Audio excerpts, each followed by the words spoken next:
And welcome back to the Ship Behind the Show, everyone.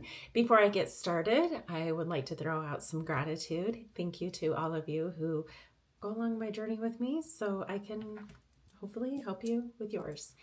So in the last couple weeks, I have been discussing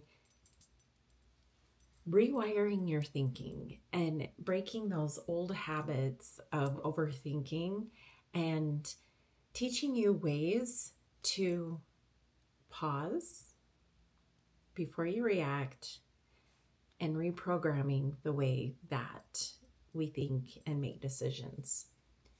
So in this episode, I want to discuss part 2 of the last episodes and outgrowing relationships. One of the hardest parts of growth is realizing you're going to have to leave people behind. And it's just how it is. And it hurts because sometimes the relationships aren't necessarily toxic.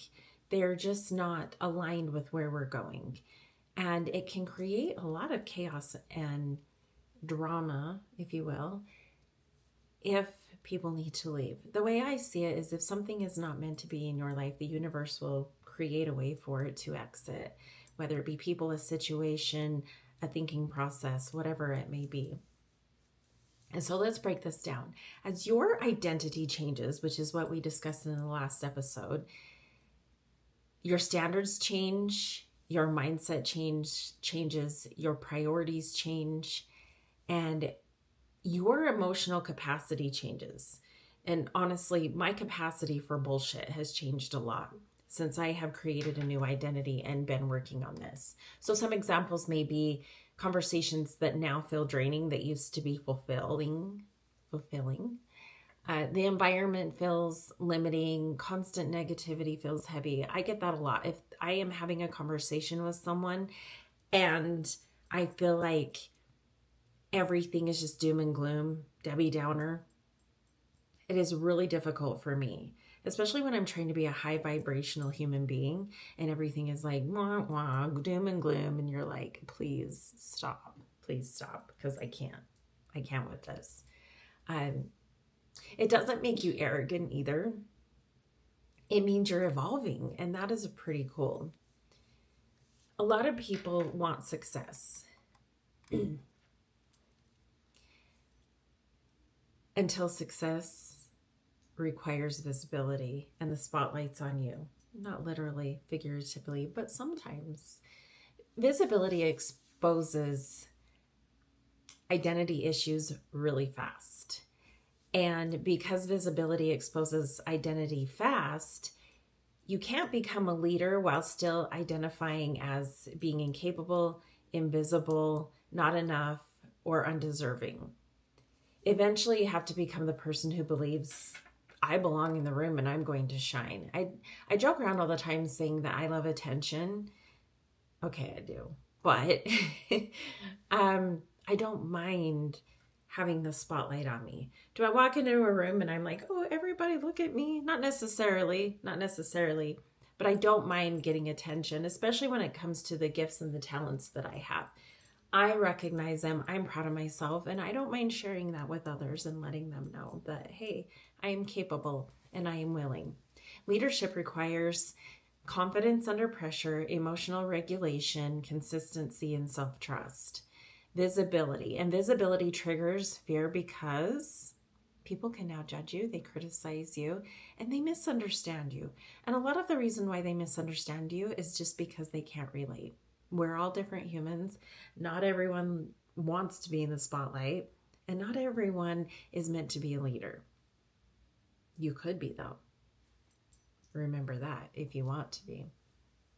And so people think, well, if I shrink myself, then I can avoid the discomfort. But let me just tell you something. Discomfort is just like anything else. The more you throw yourself into it and you're feeling that dysregulation, and you settle the nervous system and sit with it, the more comfortable you're going to become. It's just like a muscle. We have to exercise. We have to work. We have to use it. And eventually you feel better. Some people stay small not because lack of potential, but because they feel unsafe being visible. The next level of life requires a stronger identity. Not just better habits, but a whole identity, which we discussed. Identity comes from creating better habits and ways of thinking and doing. So this is how identity actually changes, though. Here's the good news. Identity isn't fixed. It's reinforced. It's already in there, which means it can be rebuilt, but not through just telling yourself, I am great and I have a new identity, but again, through repetitive behavior.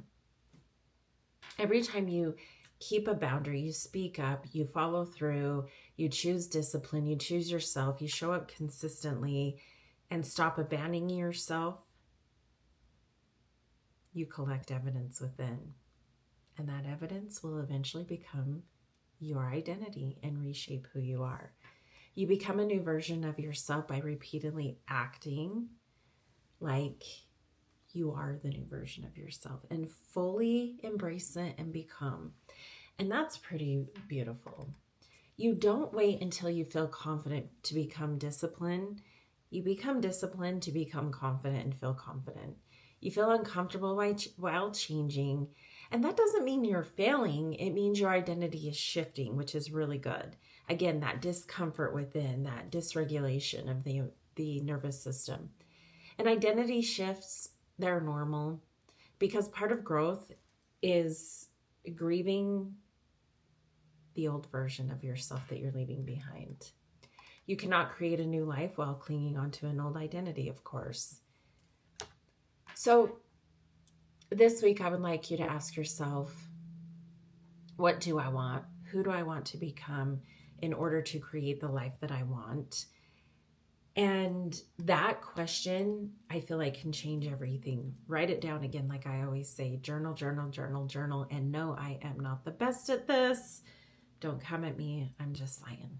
And if you're watching the video, it is very odd for me to be in all white and white and white. I just realized that I'm like blonde hair, cream top, white background, cream chair. So, and if you're not watching, go watch. We now have videos on Spotify, so that's fun. What old version of yourself are you still protecting, even though it's keeping you stuck? Really think about that one and take a minute to pause and sit with that. The goal here is not to lose yourself. The goal is to step up and identify as a new you, as becoming a new you. Release fear, get out of survival mode, and release limitation and become that person that you would love to become. You are allowed to evolve, and it doesn't matter how old you are. I know that stops me a lot. I'm thinking, holy shit, I am 47 years old. It may be too late. It's never too late. Thank you so much for joining me. I appreciate you all so very much. Please go like, listen, subscribe, follow, give me the love. Rate my show. Thank you. I did see that a few of you actually did rate my show after the last episode. And let's celebrate. I'm in 35 countries, downloads in 35 countries. That's beautiful to me. That is an accomplishment. And yes, I will continue to brag about it all the time. Thank you again. So much love to you all. I hope you all have the most amazing day. Until next time, love you. Bye.